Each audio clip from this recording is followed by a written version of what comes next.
Russia in World War II. World War II is probably one of the most dangerous, most catastrophic, most painful events that happened on Earth. World War II started on September 1st, 1939 when Germany invaded Poland.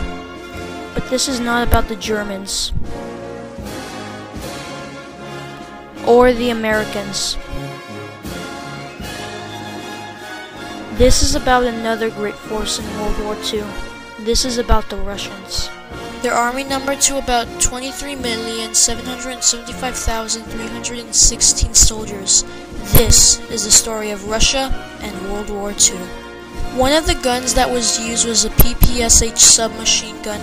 It weighed about 12 pounds when equipped with a 71 bullet drum and 9.5 pounds when equipped with a 35 bullet magazine. The PPS-43, another gun, had a safe position that was activated by pulling a metal bar forward so that was near the trigger. It also held 35 rounds.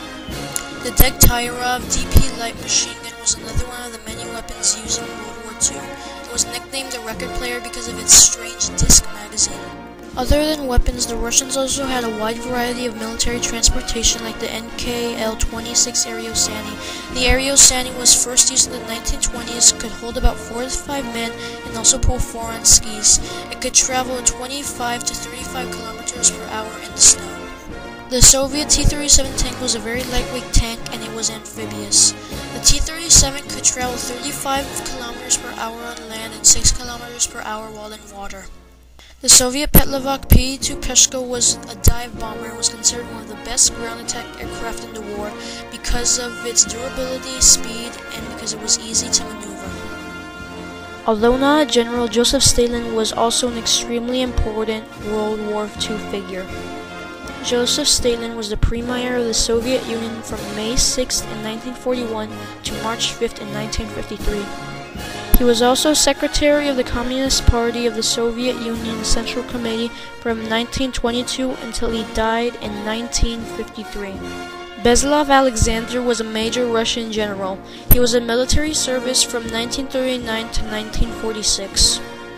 He was heavily wounded and he was honored with many medals and awards and was also honored with 2 major medals, the Order of the Red Ribbon and the Sign of Honor. He finally died in 1973. Kazabek Karsanov was also a major general of World War II, not only fighting in World War II, he also fought in the Soviet-Finnish War from 1939 to 1940. In 1940, for showing incredible acts of courage and heroism, he was rewarded with the highest honorary title there is, Hero of the Soviet Union. While in World War II, he participated in many important battles, including one in which he was defending Moscow. After the war in 1945, he had many medals pinned to his uniform. Later, he was put in command of artillery formations. He finally died in 1997. And now the battle to end all battles, the climax of the war. This was Russia's biggest battle of World War II. This was the Battle of Berlin. On April 16, 1945, the Red Army breached the German front in an attempt of Vistula Order offensive, traveling to the west as much as 40 kilometers each day, having to halt 60 kilometers to cross the Odin River east of Berlin. 2 Soviet fronts were sent to invade the east and the south, while a third front was positioned at the north of Germany. In the first 4 days, the Soviets had captured the position but had lost 30,000 soldiers along the way. The south front of the soldiers eventually split up into 3 groups, one group heading north, one heading west to join the American troops who were aiding the Soviets along with the British and Polish, and one staying at the south. After that, the Soviets met up at the north, meeting with the Americans' First Army at Torgau, northwest Germany, in April 25th. With many battles going on at different times, the final battle was engaged at April 23rd. With nearly 45,000 soldiers, they moved through Berlin from the south, southeast, and north. On the early morning, the Russians crossed into the city and took over Gestapo headquarters on the day of April 29th. Then they moved over to the Reichstag building and took it over. Hitler soon took notice that his forces were running out of ammunition. Later that day of April 30th, Hitler commanded an attempt to break out. Also later that day, he and his wife committed suicide. Then on May 2nd, 6 a.m., the Soviets captured